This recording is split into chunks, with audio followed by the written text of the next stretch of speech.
Halo, Assalamualaikum warahmatullahi wabarakatuh. Perkenalkan, nama saya Nadila Siti Latifah, NPM 01230015. Kali ini saya akan menjelaskan tentang telekomunikasi, internet, dan teknologi nirkabel. Pokok pembahasannya itu ada pertama, telekomunikasi dan jaringan di dunia bisnis sekarang. Dua, pelatihan jaringan dan komunikasi. Tiga, apa itu jaringan komputer. 4. Pedoman teknologi jaringan digital. 5. Jaringan komunikasi. 6.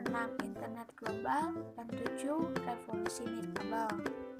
Oke, kita langsung aja ke pertama, yaitu telekomunikasi dan jaringan di dunia bisnis sekarang. Jika kita menjalankan atau bekerja dalam bisnis, kita itu tidak dapat melakukannya tanpa jaringan. Kenapa? Karena kita perlu berkomunikasi dengan cepat dengan pelanggan, pemasok, dan karyawan kita.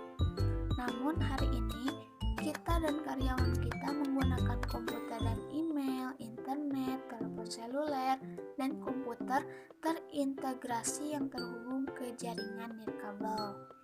Sampai sekitar tahun 1990, bisnis menggunakan sistem pos atau sistem telepon dengan suara atau faks untuk komunikasi.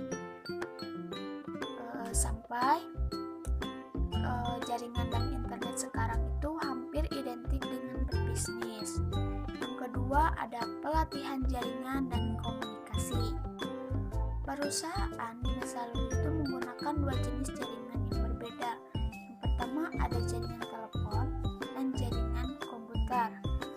Nah, jaringan telepon ini secara historis yaitu untuk menangani komunikasi suara, sedangkan jaringan komputer yaitu menangani lalu lintas data. Yang ketiga ada apa itu jaringan komputer? Jika kita harus menghubungkan komputer untuk dua atau lebih karyawan di kantor yang sama, kita itu memerlukan jaringan komputer. Persisnya, apa itu jaringan? Dalam bentuknya yang paling sederhana, jaringan terdiri dari dua atau lebih komputer yang terhubung. Nah, pada gambar ini mengilustrasikan komponen perangkat kas, perangkat lunak, dan transmisi utama yang digunakan dalam jaringan sederhana. Selanjutnya yaitu ada pedoman teknologi jaringan digital. Jaringan digital kontemporer dan internet didasarkan pada tiga teknologi utama, yaitu ada komputasi klien atau server, dua penggunaan paket switching, dan ketiga pengembangan standar komunikasi yang digunakan. Selanjutnya ada jaringan komunikasi, ada sinyal digital dan ada sinyal analog. Ada dua cara untuk mengkomunikasikan pesan dalam sebuah jaringan, baik menggunakan sinyal analog maupun sinyal digital. Untuk sinyal analog ini diwakili oleh bentuk gelombang kontinu yang melewati media komunikasi dan telah digunakan untuk komunikasi suara. Perangkat analog yang paling umum adalah gagang telepon, speaker, atau earphone yang kesemuanya menciptakan bentuk gelombang analog yang bisa didengar di telinga kita. Kemudian sinyal digital ini bentuk gelombang binar diskrit atau mengkomunikasikan informasi sebagai string dari dua keadaan diskrit. Kemudian ada jenis jaringan, yaitu personal area network, local area network, campus area network, metropolitan area network, wide area network, internet, dan virtual private network. Selanjutnya ada internet global. Apa itu internet?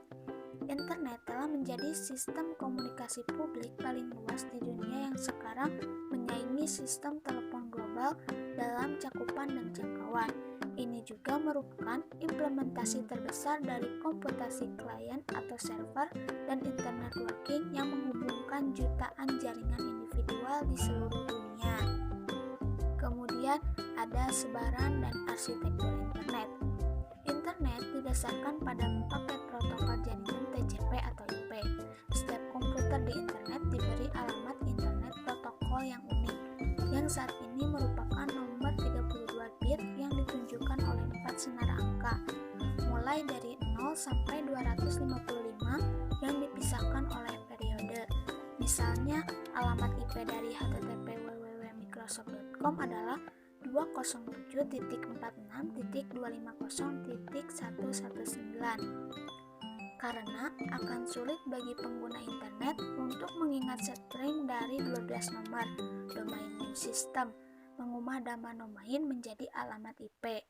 Nama domain adalah nama mirip istilah Inggris yang sesuai dengan alamat IP numerik 32 bit unik untuk setiap komputer yang terhubung ke internet. Server DNS memelihara database yang berisi alamat IP yang dipetakan ke nama domain mereka yang sesuai. Untuk mengakses komputer di internet, pengguna hanya perlu menentukan nama domainnya. Kemudian ada layanan internet dan alat komunikasi. Internet didasarkan pada teknologi klien atau server. Individu menggunakan kontrol internet apa yang mereka lakukan melalui aplikasi klien di komputer mereka, seperti perangkat lunak browser web, data termasuk pesan email dan halaman web disimpan di server. Jaringan pribadi virtual adalah jaringan pribadi yang aman dan terenskripsi yang telah dikonfigurasi dalam publik untuk memanfaatkan skala ekonomi dan fasilitas pengelolaan jaringan besar seperti internet. Kemudian ada web. Web adalah layanan internet yang paling populer. Ini adalah sistem dengan standar yang diterima secara universal untuk menyimpan, mengambil, memformat, dan menampilkan informasi menggunakan arsitektur klien atau server. Kemudian ada web 2. Situs web ini tidak hanya berisi konten statis, tetapi mereka juga memungkinkan konten baru secara online. Selanjutnya yaitu ada web 3. Nah, web 3 itu adalah janji akan web masa depan di mana semua informasi digital ini, semua kontak ini dapat ditenun menjadi satu pengalaman yang berarti. Terkadang ini disebut sebagai semantik web. Semantik mengacu pada makna. Sebagian besar konten web saat ini dirancang bagi manusia untuk dibaca komputer untuk ditampilkan, bukan untuk program komputer yang bisa dianalisis dan dimanipulasi. Kemudian ada revolusi nirkabel. Nah, jika kita memiliki ponsel, apakah kita menggunakannya untuk mengambil dan mengirim foto, mengirim teks, mendownload klip musik? Atau apakah kita membawa laptop kita ke kelas atau ke perpustakaan untuk terhubung ke internet? Jika iya, berarti kita adalah bagian dari revolusi nirkabel.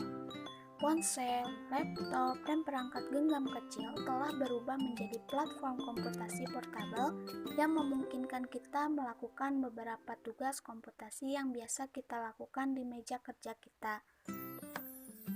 Komunikasi nirkabel membantu bisnis lebih mudah berhubungan dengan pelanggan, pemasok, dan karyawan, dan juga memberikan pengaturan yang lebih fleksibel untuk mengatur pekerjaan.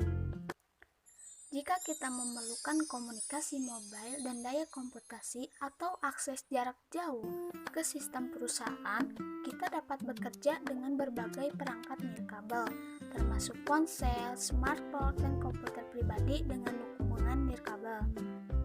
Oke, mungkin itu saja yang bisa saya sampaikan. Terima kasih atas perhatiannya. Wassalamualaikum warahmatullahi wabarakatuh.